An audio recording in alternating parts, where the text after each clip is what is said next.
Zero বাচ্চাটা আমরা যখন বোর্ডিংয়ে ফেলেছি ওইখানে আমরা কিছু ঔষধ ব্যবহার করেছি। অনেকে আমাকে প্রশ্ন করে যে হুজুর হাঁসের ঠান্ডা লাগছে, কফ লাগছে, খাদ্য অনীহা হচ্ছে, তা আমরা কোন ওষুধগুলো ব্যবহার করব? তাহলে এই জন্য কিন্তু আপনাদের সামনে আজকে বলা যে আমরা এই জিরু বয়স থেকে নিয়ে 3 মাস পর্যন্ত আমরা এই হাঁসগুলো নিয়ে এসেছি ডিমের জন্য। এই পর্যন্ত 3 মাস বয়স এগুলোকে আমরা কিভাবে নিয়ে এসেছি আপনারা দেখুন। কৃমিনাশকটা যদি আপনি না করেন তাহলে কিন্তু হাঁস আপনার বড় হবে, আস্তে আস্তে বড় হবে, কিন্তু আপনার ডিমের পার্সেন্টেজ ভালো আসবে না। যে শরীরের যে আপনার পাখাগুলো আছে সেই পাখাগুলো আপনার সুন্দর হবে, সচেত হবে, হাঁসটাও বডি স্ট্রাকচারটা ভালো হবে। এই যে আপনার লিভার টনিকটা খাওয়াইলেন, তার লিভারটা ভালো হবে, তার শরীর গঠনটা ভালো হবে।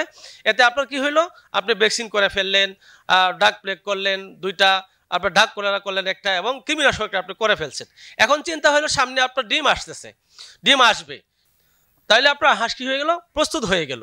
যদি আমরা এইভাবে জিরো থেকে নিয়ে আমরা ওই হাঁসগুলোকে আপনার ভ্যাকসিন দিয়ে এবং ডাক প্লেগ, ডাক কলেরা দিয়ে, কৃমিনাশক দিয়ে, লিভার টনিক দিয়ে এগুলো আমরা এইভাবে প্রস্তুত করি, তাহলে ইনশাআল্লাহ আপনার খামারটা আপনি একজন সফল খামারি হবেন। আসসালামু আলাইকুম রহমতুল্লাহি ওয়া বারাকাতুহু।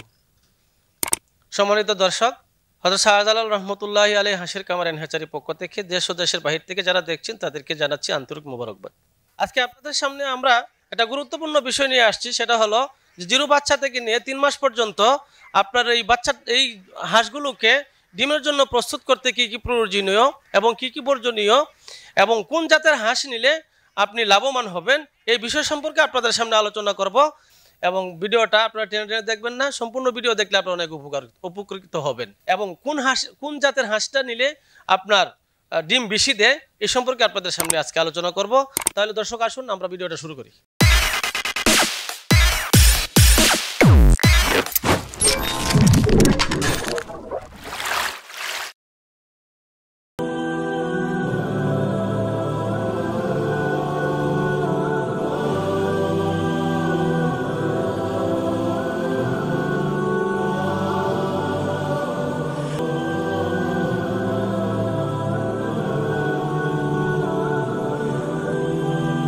সুপ্রিয় দর্শক, তাহলে আসুন আমরা যে জিরো বাচ্চাটাকে আমরা যখন বোর্ডিংয়ে ফেলেছি, তো বোর্ডিংয়ের যে কার্যক্রমগুলো আছে, আমরা তো হযরত শাহজালাল রহমতুল্লাহ হাঁসের খামার এন্ড হ্যাচারি যে প্রোভাইডার মৌলানা সাইফুল ইসলাম, আমরা কিন্তু সবসময় আপনাদের সামনে গুরুত্বপূর্ণ বিষয়গুলো আমরা সামনে নিয়ে আসি।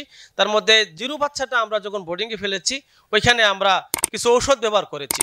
যেমন আমরা জিরো বাচ্চারা যখন আমরা বোর্ডিংয়ে রেখেছি ওইখানে আমরা লাইসোবিট এবং শেফা ওয়ান, তাছাড়া যদি কোনো ধরনের ঠান্ডা বা শীত লাগে তখন আমরা আরও 3টি ওষুধ ব্যবহার করেছি। যেমন ধরুন আপনি অগমেন্ট, এসিজেন, মাইক্রোনিট 2+, এগুলো দিলে আপনার হাঁসের যদি ঠান্ডা হয় বা শীত লাগে তখন দেখবেন হাঁসটা কাশতেছে বা হাঁসটা খাদ্যের মধ্যে অনীহা আসছে, তখন আপনি যদি ওই 4টি ওষুধ ব্যবহার করেন।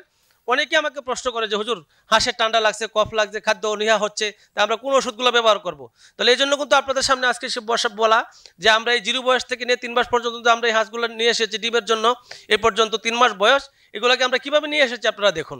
তাহলে দেখবেন যে আমরা প্রথম অবস্থায় যে জিরো বাচ্চাটা আমরা রাখছি, জিরো বাচ্চাটা আমরা লাইসোবিট এবং শেফা ওয়ান দিয়েছি।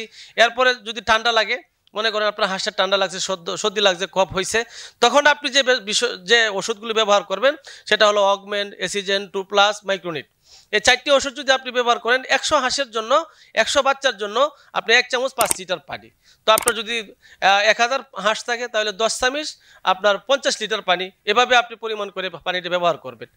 এরপরে আসুন হাঁসের বয়স যখন আপনার 28 দিন হয়ে গেছে, 25 দিন হয়ে গেছে বা 1 মাস হয়ে গেছে, তখন আপনি একটা প্রথম ভ্যাকসিন করবেন। সেই ভ্যাকসিনটার নাম হচ্ছে আপনার ডাক প্লেগ।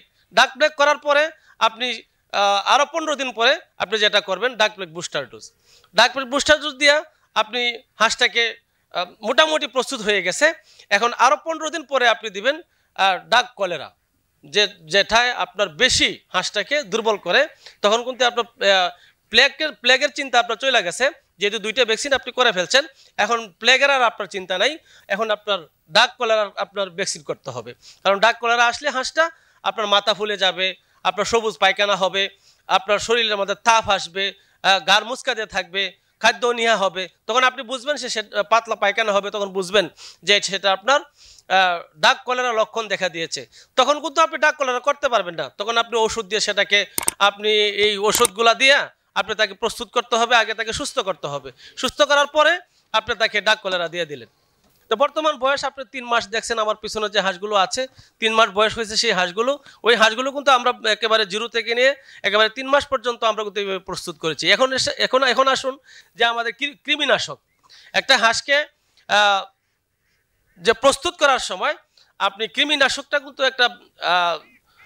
একটা এফেক্ট, এবং সেই কৃমিনাশকটা যদি আপনি না করেন তাহলে কিন্তু হাঁস আপনার বড় হবে, আস্তে আস্তে বড় হবে, কিন্তু আপনার ডিমের পার্সেন্টেজ ভালো আসবে না। সেজন্য আপনি এখন যে সময়টা এসেছে দেখতেছেন আমাদের পিছনে যে হাঁসগুলো 3 মাস বয়স, এখন কিন্তু আপনি কৃমিনাশক করতে হবে। আমরা সেগুলোকে কৃমিনাশক করে তখন আমরা এটাকে প্রস্তুত করব। কৃমিনাশক দেওয়ার পরেই আপনি সাথে সাথে যে ওষুধটা ব্যবহার করতে হবে, যেমন 1 দিন বা 2 দিন বা 3 দিন পরে আপনি লিভার টনিক ব্যবহার করতে হবে। লিভার টনিক ব্যবহার করবেন, আপনি বিটাজিং ব্যবহার করবেন, যে শরীরের যে আপনার পাখাগুলো আছে সেই পাখাগুলো আপনার সুন্দর হবে, সচেত হবে, হাঁসটাও বডি স্ট্রাকচারটা ভালো হবে। এই যে আপনার লিভার টনিকটা খাওয়াইলেন, তার লিভারটা ভালো হবে, তার শরীর গঠনটা ভালো হবে। এতে আপনার কি হইলো, আপনি ভ্যাকসিন করে ফেললেন, ডাক প্লেগ করলেন 2টা, আপনার ডাক কলেরা করলেন 1টা, এবং কৃমিনাশকটা আপনি করে ফেলছেন। এখন চিন্তা হলো সামনে আপনার ডিম আসতেছে, ডিম আসবে, এই সময় একেবারে 4 মাসের মুখামুখি গিয়া আপনি আরেকটা ভ্যাকসিন করবেন, বুস্টার ডোজ, এই ডাক কলেরা। তাহলে আপনার হাঁস কি হয়ে গেল, প্রস্তুত হয়ে গেল। যদি আমরা এইভাবে জিরো থেকে নিয়ে আমরা ওই হাঁসগুলোকে আপনার ভ্যাকসিন দিয়ে এবং ডাক প্লেগ, ডাক কলেরা দিয়ে, কৃমিনাশক দিয়ে, লিভার টনিক দিয়ে এগুলো আমরা এইভাবে প্রস্তুত করি, তাহলে ইনশাআল্লাহ আপনার খামারটা আপনি একজন সফল কামারি হবেন। আমাদের অনেক কামারিরা আছেন যারা এই বিষয়ে আপনারা দক্ষ না, এজন্য আজকে আমরা আপনাদের সামনে আসার উদ্দেশ্য হলো যে আপনাদেরকে এই বিষয়গুলো জানানো, যে জিরো বয়স থেকে নিয়ে 3 মাস পর্যন্ত হাঁসটাকে প্রস্তুত করে সামনে আপনি ডিমের জন্য আগায় যাওয়া। অনেক কামারিরা আপনার যখন 3 মাস চলে আসে, হাঁস ডিমের মুখামুখি চলে আসে, তখন তাদের কিন্তু যদি এই বিষয়গুলো খেয়াল না করে, অবহেলা করে, তাহলে কিন্তু তাদের সর্বনাশ হয়ে যাবে। এই জন্য দর্শক আপনাদের সামনে আসা, সম্মানিত দর্শক, সুপ্রিয় দর্শক, যে যেখান থেকে দেখছেন, হয়তো শাহজালাল রহমতুল্লাহ হাঁসের কামার এন্ড হ্যাচারি আপনাদের সামনে সবসময় উপস্থিত থাকেন।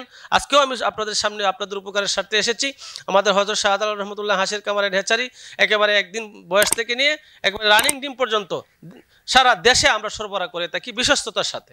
আপনারা যখন যে সমস্যায় পড়বেন বললে ইনশাআল্লাহ আমি সহযোগিতা করব ইনশাআল্লাহ। আজকে যে বিষয়গুলো শুনলাম সেই বিষয়গুলোর উপরে আমরা যথেষ্ট সচেষ্ট হব এবং হাঁসের কামার করব। হাঁসের কামার একটা লাভজনক বিষয়। এই বলে দেশ ও দেশের বাইরে যারা আছেন সবাইকে আন্তরিক শুভেচ্ছা ও মোবারকবাদ জানিয়ে আমার কথা শেষ করলাম। আসসালামু আলাইকুম ওয়া রাহমাতুল্লাহি ওয়া বারাকাতুহু।